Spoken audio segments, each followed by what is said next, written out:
अस्सलाम वालेकुम। तो आज हम बनाने जा रहे हैं आलू मेथी का सालन, जो कि बहुत मज़े का बनता है। हम बहुत ही सिंपल तरीके से बनाएंगे। तो आइए रेसिपी स्टार्ट करते हैं।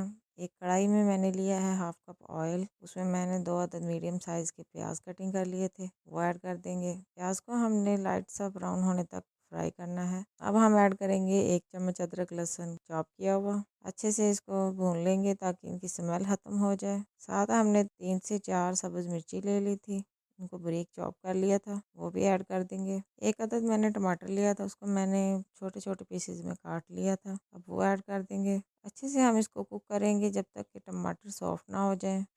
तो टमाटर सॉफ्ट हो चुके हैं। अब हम इसमें खुश्क मसाला ज़्यादा इस्तेमाल करेंगे। 1 चम्मच नमक, 1 चम्मच काली मिर्च पाउडर और हाफ़ चम्मच हल्दी, 1 चम्मच ही खुश्क धनिया पाउडर। सारे मसाला ज़्यादा हम इसमें ऐड कर देंगे। अच्छे से भूनेंगे। हमने इतना भूनना है कि इस मसालों की अच्छी सी खुशबू आना स्टार्ट हो जाए। अब हम इसमें ऐड कर रहे हैं दही, 2 से 3 चम्मच। अगर आप दही इस्तेमाल नहीं करना चाहते तो आप टमाटर का ज़्यादा इस्तेमाल कर लें। दही का पानी खुश्क होने तक मसाले को हम अच्छी तरह से भूनेंगे। अब हम आलू ऐड करेंगे, जो कि हमने 2 से 3 अदद लिए थे।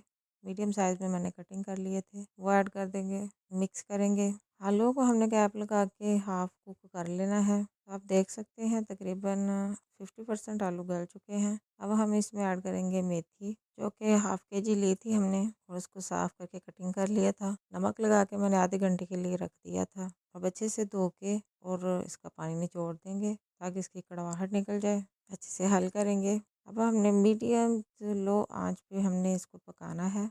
10 से 15 मिनट के लिए हमने इसको बिल्कुल लो आंच पे हमने इसको पका लेना है ताकि ये नीचे भी ना लगे और अच्छे से कुक हो जाए। तो आलू मेथी का मज़ेदार सालन हमारा बन के तैयार है। अगर आपको रेसिपी अच्छी लगे तो वीडियो को लाइक करें और ज़्यादा से ज़्यादा शेयर करें। मिलते हैं नेक्स्ट वीडियो में एक नई रेसिपी के साथ। तब तक के लिए इजाज़त दीजिए। अल्लाह हाफ़िज़।